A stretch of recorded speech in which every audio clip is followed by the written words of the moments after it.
Everyone students, आपका स्वागत है फिर से पीएस कोचिंग क्लासेस में। आप लोगों को जैसे पता है कि जैक ने इस बार जारी किया है कि 14 मार्च से जो है वो 10th और 12th का एग्ज़ाम जो है वो स्टार्ट होने वाला है। तो इसके एवज में जो इन्होंने सबसे पहले देखिएगा, झारखंड शैक्षणिक अनुसंधान परिषद रांची झारखंड मॉडल प्रश्न पत्र सेकेंडरी एग्जामिनेशन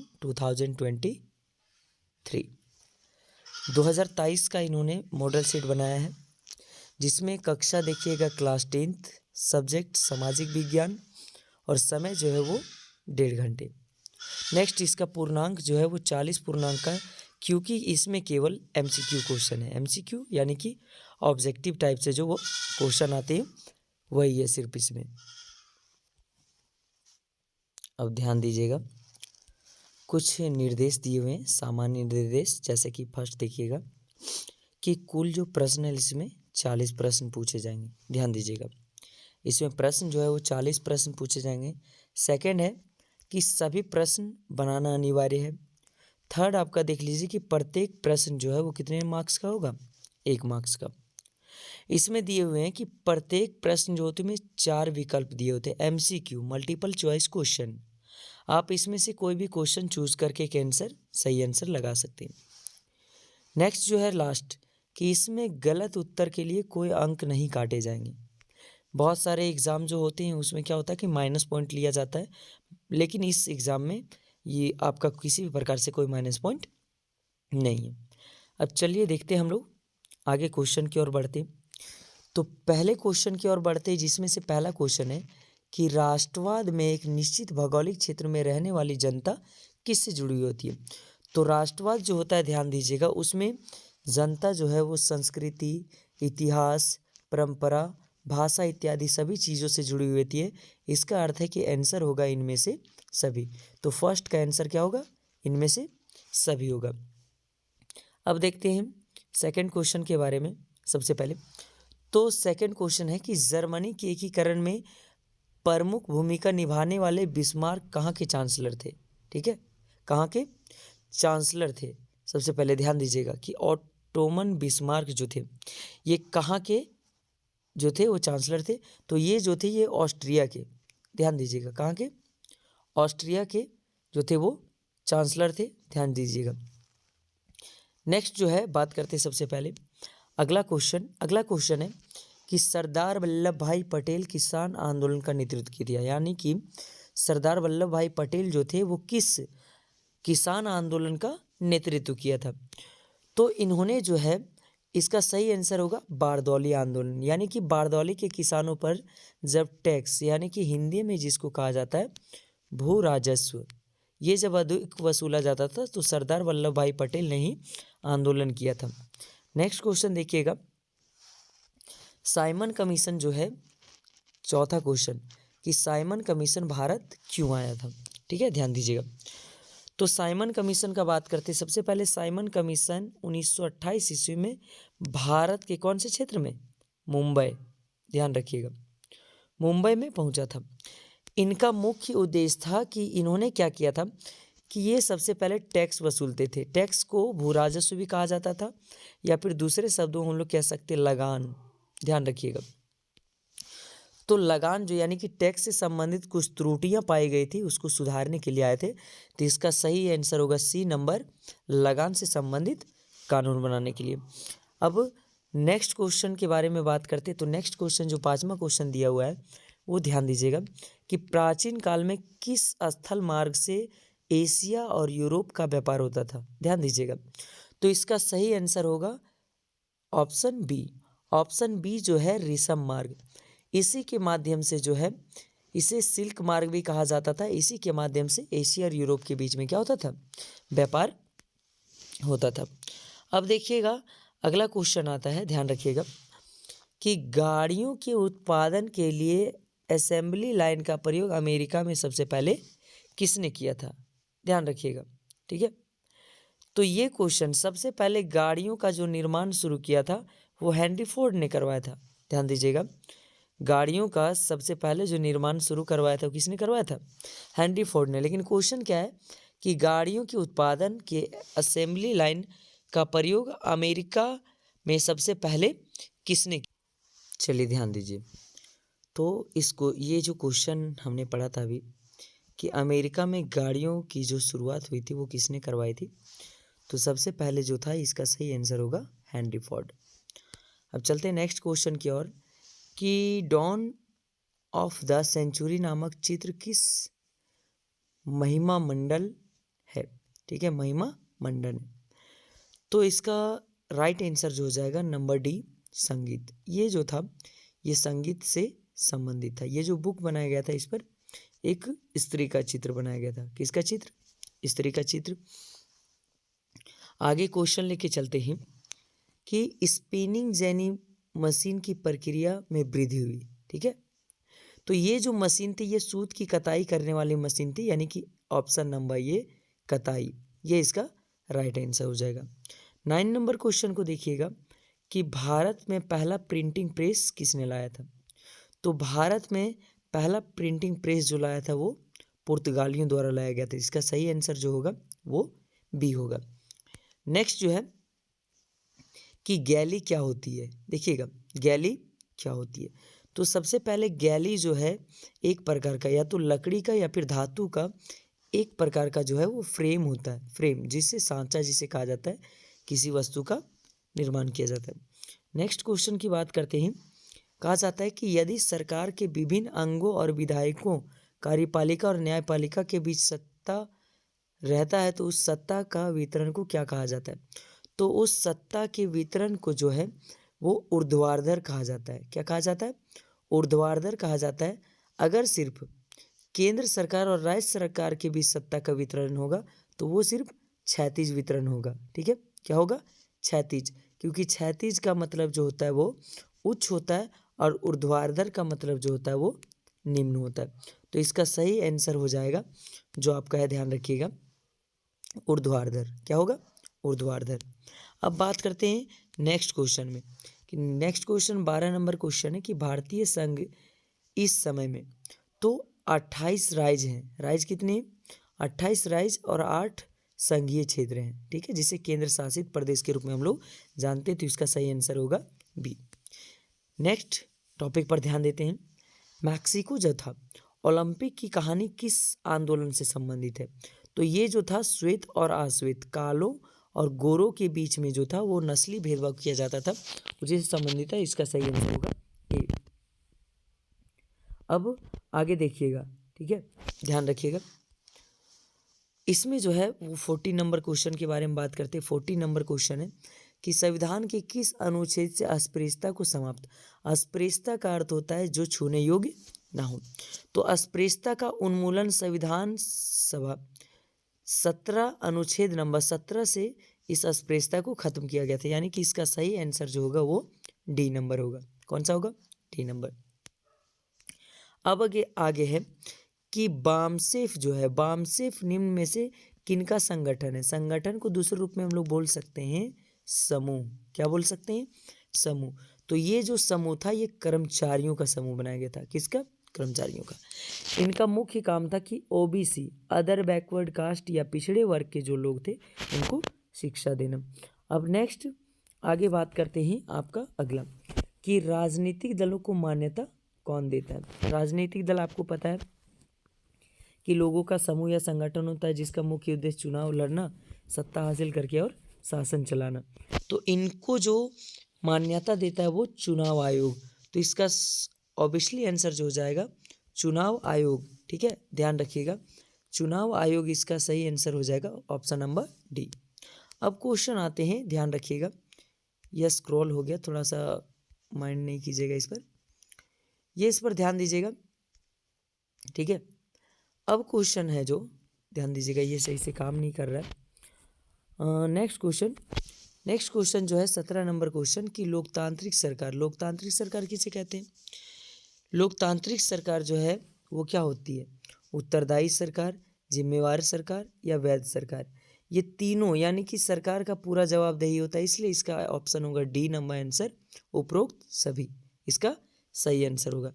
नेक्स्ट क्वेश्चन का बात करते हैं, वो देखिएगा कहा गया है इसमें क्वेश्चन में, देखिएगा सबसे पहले 80 नंबर क्वेश्चन कि लोगों को राजनीतिक सुधार लागू करने और सशक्त बनने के लिए कौन सा अधिनियम सर्वश्रेष्ठ माना जाता है। पहला सूचना का अधिकार, दूसरा स्वतंत्रता का अधिकार, तीसरा शिक्षा का अधिकार और चौथा समानता का अधिकार। तो ये देखिएगा ऑप्शन जो होता है ना वो लगभग लगभग एक समान माना जाता है। तो इसमें देखिएगा सबसे पहले कि राजनीतिक को सुधारने के लिए सबसे पहले किसी भी व्यक्ति को शिक्षित होना जरूरी है। इसका सही आंसर जो होगा वो सी होगा। ठीक है, नेक्स्ट है, अब है कि इसमें देखिएगा कि निम्नलिखित में से राजनीतिक संस्था में से महिलाओं की सीट जो है वो आरक्षित की गई है। ठीक है, क्या की गई है, आरक्षित की गई है। तो किसमें महिलाओं की जो सीटें हैं वो आरक्षित की गई है, तो इसका सही जो आंसर होगा वो ध्यान दीजिएगा, ये होगा विधानसभा। ठीक है, कौन सा सभा हो जाएगा, विधानसभा हो जाएगा। इसमें आगे देखिएगा, इसमें 19 नंबर क्वेश्चन फिर से देख लीजिएगा। 19 नंबर क्वेश्चन है कि किस राज्य की संस्था, राजनीतिक संस्था में महिलाओं की सीट को आरक्षित, ध्यान दीजिए इस क्वेश्चन को फिर से ध्यान दीजिएगा। 19 नंबर क्वेश्चन, उसको फिर से ध्यान दीजिएगा। निम्न में से किस राजनीतिक संस्था में महिलाओं को की सीटें आरक्षित की गई थी, तो वो होगा पंचायती राज, क्योंकि इसमें जो है इसी में महिलाओं को आरक्षण, इसका सही आंसर जो होगा वो सी होगा। ठीक है, सी इसका सही आंसर होगा। आगे देखिएगा, सबसे पहले नेक्स्ट क्वेश्चन जो है उस पर फोकस कीजिएगा, 20 नंबर क्वेश्चन। ठीक है, तो 20 नंबर क्वेश्चन जो है वो क्या है कि नर्मदा बचाओ आंदोलन, नर्मदा बचाओ आंदोलन का नेतृत्व किसने किया। ठीक है, तो इसका सही आंसर हो जाएगा option number B, Megha Patkar. इसने ही नर्मदा बचाओ आंदोलन को चालू किया था। अब देखिएगा नेक्स्ट ज्योग्राफी में अब पहुंच गए हम लोग। ज्योग्राफी का क्वेश्चन है कि समप्यता के आधार पर संसाधन के कितने प्रकार होते हैं, तो समप्यता के आधार पर संसाधन के 2 प्रकार होते हैं। तो ऑप्शन नंबर होगा ये, पहला होता है नवीकरणीय और दूसरा होता है अनवीकरणीय। ठीक है, अब आगे लेके चलते हैं। ठीक है, नेक्स्ट क्वेश्चन, नेक्स्ट है 22 नंबर क्वेश्चन कि किस राज्य में काली मिट्टी मुख्य रूप से नहीं पाई जाती। देखिएगा नहीं पाई जाती है। ठीक है, तो नहीं पाए जाने वाला जो राज्य है वो होगा राजस्थान। ठीक है, कौन सा होगा, राजस्थान होगा। लेकिन अगर बोला जाए कि सबसे सर्वाधिक मिट्टी कहाँ पाई जाती है, तो उसका राइट आंसर जो होगा वो होगा महाराष्ट्र। ध्यान दीजिएगा, लेकिन इस क्वेश्चन के अकॉर्डिंग इसका राइट आंसर जो होगा वो होगा राजस्थान, ऑप्शन नंबर डी। अब आगे हम लोग चलते हैं, आगे चलते हैं सबसे पहले कि भारत में जैव विविधता को कम करना वाले कारक कौन, यानी कि किसके कारण जैव विविधता जो है वो कम होते जा रहा है। तो इसमें देखिएगा ऑप्शन दिया हुआ है, पहला वन का विनाश, वन्य जीवों का शिकार करना, तीसरा वायु प्रदूषण या पर्यावरण प्रदूषण के कारण। तो इसका सही आंसर होगा ऑप्शन नंबर डी, उपरोक्त सभी। अब नेक्स्ट क्वेश्चन में देखते हैं कि बहुउद्देशीय परियोजना का लाभ क्या है। आप लोग को पहले पता है कि बहुउद्देशीय परियोजना जिन क्षेत्रों में जल की कमी होती है उन क्षेत्रों में नदी या बांध बनाकर जल की पूर्ति की जाती है। तो इसका राइट आंसर देखिएगा बाढ़ नियंत्रण, सिंचाई सुविधा, जल विद्युत, यानी कि ये सब चीज़ जो है वो लाभ के अंतर्गत आता है। तो इसका आंसर हो जाएगा ऑप्शन डी, उपरोक्त सभी, ये इसका आंसर हो जाएगा। नेक्स्ट क्वेश्चन जो है वो ध्यान दीजिएगा, नेक्स्ट क्वेश्चन 25 नंबर कि चाय, कॉफ़ी, रबड़, केला आदि, ध्यान रखिएगा ये जो है ये किस प्रकार के फसल के अंतर्गत आते हैं। तो आप लोग को पहले भी पता है कि ये जो है ये ऑप्शन नंबर सी इसका सही आंसर होगा, रोपण कृषि। कौन सी कृषि, रोपण कृषि।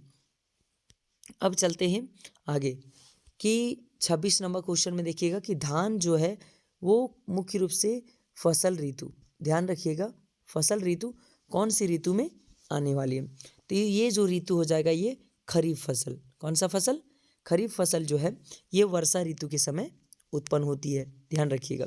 ठीक है, शीत ऋतु के समय जो होता है, याद रखिएगा सबसे पहले शीत ऋतु के समय जो होता है वो जो है रबी फसल लगाया जाता है, जिसके अंदर गेहूँ, चना, मटर इत्यादि आता है।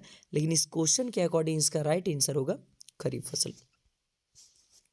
अब आगे चलते हैं सबसे पहले कि निम्नलिखित कोयले की खान कौन झारखंड में है? तो झारखंड, इसमें आप एक चीज़ माइंड कीजिएगा कि आपको नहीं भी पता है, फिर भी एक चीज़ ध्यान दीजिएगा कि इनमें से चारों में से कौन सा ऐसा जगह है जो झारखंड में। तो इसका ऑप्शन नंबर होगा बी बोकारो जो है। ध्यान दीजिएगा, याद रखिएगा, यहाँ बोकारो जो है वो किस राज्य में उपस्थित है? झारखंड में। इसलिए जो इसका आंसर सही होगा वो क्या होगा? झारखंड होगा। ठीक है, झारखंड। तो इसका ऑप्शन नंबर बी बोकारो इसका राइट आंसर होगा। नेक्स्ट अगला क्वेश्चन है आधारभूत उद्योग। आधारभूत उद्योग यानी कि निर्भर, जो दूसरों पर निर्भर रहता है। ठीक है, ध्यान दीजिएगा। तो दूसरों पर जो है वो निर्भर कौन रहता है वो देखिएगा।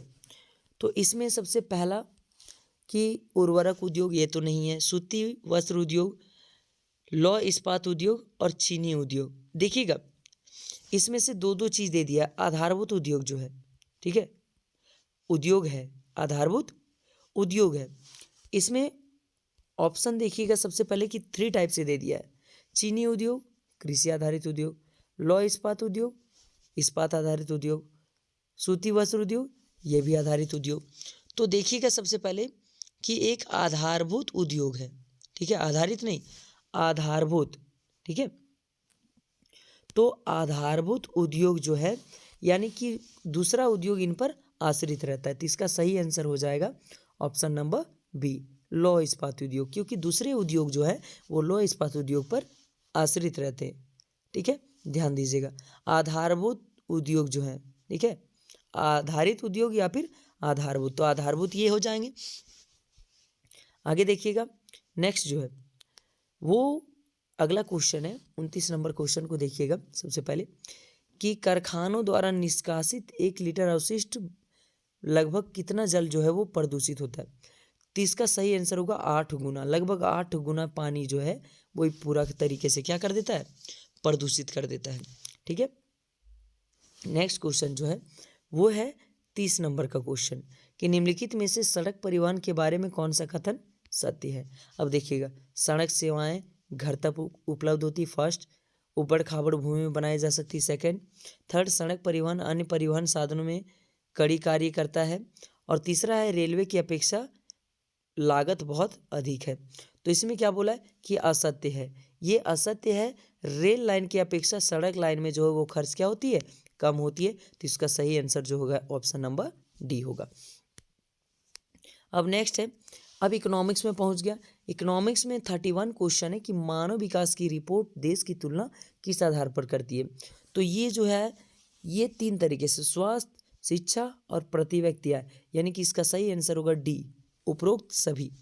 इसका सही आंसर कौन सा होगा? डी उपरोक्त सही इसका सही आंसर होगा। आगे चलते हैं। अब देखिएगा, कहा जाता है कि इसमें से कौन भावी पीढ़ी के कल्याण के लिए है? आर्थिक विकास, समृद्धि, जीवन गुणवत्ता या धारणीयता का विकास? तो इसका सही आंसर होगा धारणीयता का विकास। इसे एक रूप में बोलते हैं सतत पोषणीय विकास भी कहा जाता है। तो इसका राइट आंसर जो हो जाएगा वो सी हो जाएगा। अब नेक्स्ट क्वेश्चन के बारे में देखते हैं। क्वेश्चन कि सलमा जो है एक सरकारी अस्पताल में नर्स की काम करती है, सलमा किस क्षेत्रक में है? अब देखिएगा, स्टूडेंट के माइंड में रहता है कि सर क्षेत्र और क्षेत्रक, तो क्षेत्र जो है वो 3 है, प्राथमिक, द्वितीय और तृतीय, लेकिन क्षेत्र जो है वो 2 है, संगठित और असंगठित। तो सरकारी जो होता है उसे संगठित कहा जाता है और गैर सरकारी जो होता है उसे असंगठित। जो जैसा क्वेश्चन में आपने देखा कि सलमा जो है सरकारी अस्पताल में, तो इसका सही आंसर जो हो जाएगा ऑप्शन नंबर डी संगठित। क्लियर। अब नेक्स्ट क्वेश्चन में आते हैं। इसमें से कहा जाता है कि सेवा क्षेत्र, देखिए अब क्षेत्र आ गया, क्षेत्रक नहीं क्षेत्र है, तो सेवा क्षेत्र इनमें से किस तरह की गतिविधियां शामिल नहीं है? तो देखिएगा, कृषि, डेयरी उत्पादन, चीनी, गुड़, ईंट बनाना, परिवहन, संचार और बैंकिंग, और इनमें से कोई नहीं। तो तीसरा जो आंसर होगा सी नंबर का, ये सेवा क्षेत्र के अंतर्गत आते हैं, जैसे बीमा, बैंक, परिवहन, संचार इत्यादि जो आते हैं वो सेवा क्षेत्र के अंतर्गत आते हैं। अब नेक्स्ट जो है 35 नंबर क्वेश्चन। तो 35 नंबर क्वेश्चन क्या है कि वस्तु विनिमय का एक उदाहरण दे। विनिमय का मतलब जो है वो लेन देन होता है। क्या होता है? लेन देन। ठीक है, तो वस्तु विनिमय का एक उदाहरण, इसमें ऑप्शन दिया हुआ है, एक गाय के बदले 5 बकरी, एक गाय को 10,000 में बेचना, बैंक से गाय प्राप्त करना और गाय का दूध बेचना। तो ये नहीं, ऑप्शन नंबर ये, क्योंकि लेन देन गाय के बदले में 5 बकरी का सौदा, ये इसका सही आंसर हो जाएगा। नेक्स्ट क्वेश्चन देखिएगा। अब है क्वेश्चन कि व्यापारिक बैंक का क्या कार्य है? साख का निर्माण, ऋण देना, जमा स्वीकार करना। इसका राइट आंसर हो जाएगा ऑप्शन नंबर डी, क्योंकि ये तीनों काम जो है वो व्यापारिक बैंक जो है वो करती है।